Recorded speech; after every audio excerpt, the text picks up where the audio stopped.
By now po, napanood nyo na yung sinabi ni BP Sara sa Dahig na nagpapasalamat siya sa kanyang tatay, KPRRD, at sa gobyerno ng People's Republic of China para dun sa Bukana Bridge na inaangkin ng ating presidenteng bangag bilang bahagi ng kanyang legacy project. Naku, malinaw po nag-explanation ni BP Sara, no? Talagang kinakailangan po yung Bukana Bridge para maging viable yung coastal highway, no? At nang ma-bypass na nga yung pagdaan sa downtown ng Davao from north to south, no? And vice versa. Wala silang sapat na salapi at hindi naman na pwedeng mabigyan ng budget ng DBM. Kaya ang ginawa ni Tatay Digong ay humingi siya ng tulong sa mga Chino, no? At ito yung sa ilang mga proyekto na napondohan sa ilalim ng tinatawag nilang mga BRI initiatives ng China, no? Itong Bukana Bridge. Hindi ko po alam ano naman ang nakain ng ating presidenteng bangag na biglang inangkin ang tulay na yan, nagpa-kending-kending pa doon sa tulay na yan, nagpa-picture-picture sa tulay na yan, at inangkin na kanyang legacy project. Dahil ba natapos sa kanyang termino? Well, pwede naman po yun, no? Pero wag naman niya sasabihin na legacy project niya. Kinakailangan, kilalanin naman niya na ang Tatay Digong ang humingi ng pondo sa China, ang nagbigay ng pera ay ang People's Republic of China. Paano niya aangkinin yun na hindi ginastusan ng gobyerno ng Pilipinas ang tulay na yon? Mga Chino na inaaway niya ang nagbigay ng pondo. Ano ba yan? Yan ang hirap kasi kapag nakikipag-away ka na walang dahilan. O ano ngayon, edi napahiya siya. Yung pag-angkin lang niya sa isang proyekto ng pinondohan ng inaaway niyang bansa, nakakahiya yun. Pero siyempre, dahil siya ay bangag, wika nga ng kanyang kapatid, hindi na niya nakikita kung bakit nakakahiya yun na inaangkin niya ang proyekto na pinondohan ng bansang inaaway niyang pilit. Talagang ganyan talaga mag-isip ang mga wala sa tamang pag-iisip. In any case, angkinin man niya yan, nagpasalamat naman si BP Sara sa kanyang tatay dahil siyang humanap ng paraan para maging realidad yung tulay na yan. At nagpasalamat siya, mas importante, sa People's Republic of China. Alam mo, hindi ko maintindihan dito sa ating gobyernong bangag talaga naman kung titignan nyo, yung mga proyekto na ginagawa ng China sa lahat ng mga bansa sa Southeast Asia, katiting lang ang napupunta sa ating proyekto. Bakit naman magbibigay kasi ng mga maraming proyektong China, ganong inaaway sila ng ating presidente? At bakit inaaway ang mga presidente natin? Dahil nga talagang kumikiling sa Amerika sa paniniwala na miski siya ay bangag, susuportahan siya ng mga Amerikano dahil pinapayagan ng presidenteng bangag ang paggamit ng ating mga base militar pag nagkaroon ng putukan, gerang putukan sa panig ng Amerika at ng China over Taiwan.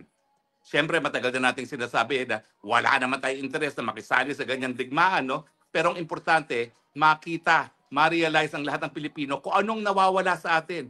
Kung tayo'y nagpapalakas ng ating pagkakaibigan sa bansang China, makakakuha tayo na kasing daming mga proyekto, kasing daming mga turista na galing sa China.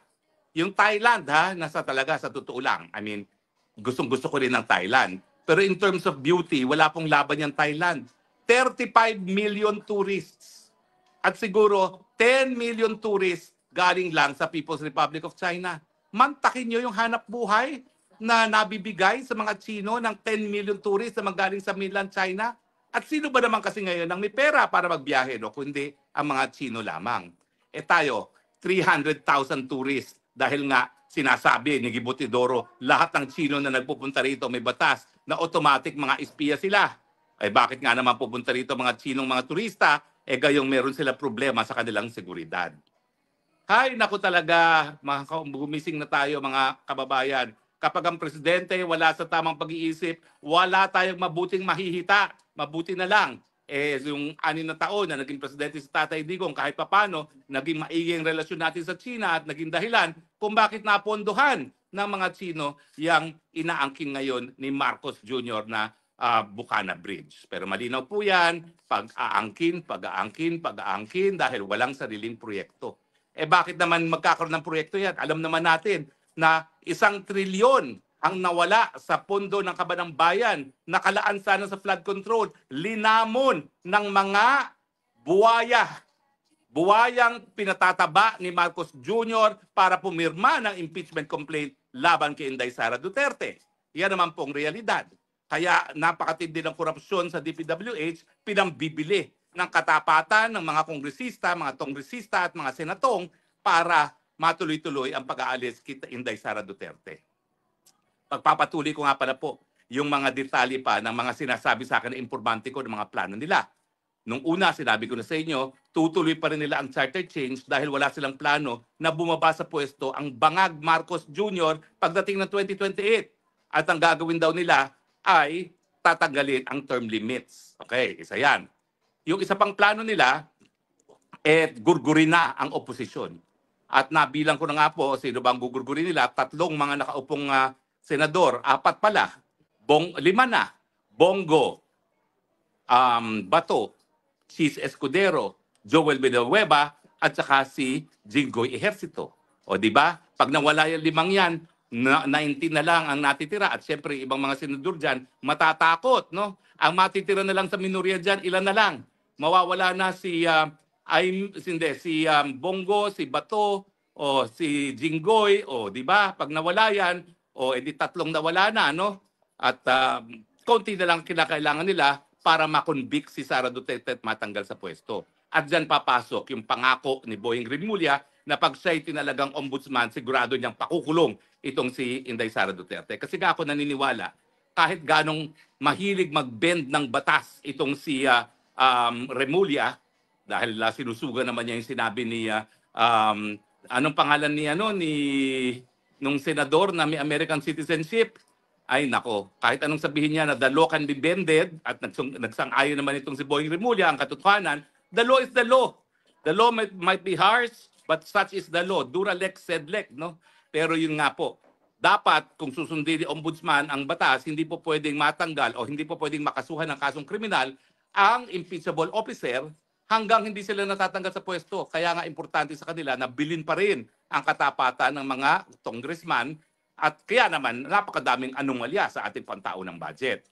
Now, hindi ko po alam kung talagang nasuri na ng mga Senado yung pantaunang budget natin para sa susunod na taon. No? Pero sa tingin ko, marami pa rin diyang nakapasok na mga kababalaghan dahil nga ngayon pa lang, inanunsyo na nila na pagdating ng Pebrero, bubuhay na. Kaya naman may korupsyon, kinakailangan nilang bilhin ang mga lagda ng mga congressman para tuluyan na ngang ma-impeach si BP Sara. At ngayon, tingin ko, talagang binibigyan din nila ng pagkakataon ng mga senatong na kumita dahil kinakailangan nilang bilhin ang desisyon na guilty. At kapag natanggal na nga si BP Sara sa kanyang opisina, kakasuhan na. So yan po kanilang master plan. No? Pero ang nakakatakot, buti sana kung yan ang gagawin lang nila. Pero talagang sinabi ng informante ko, talagang may planong gurgurin. Now, bago ako magtapos, alam nyo, hindi ako pumapatol doon sa mga chismis-chismis tungkol sa mga personal na bagay-bagay na mga ginagawa di umano ng mga politiko. No? Pero kakaiba itong tangkilik ha, at hanggang bukas, ito po ang yung spokesang bayan nagsasabi, I love you Philippines, you're the only country that I have, you're the only country that I love. Bye!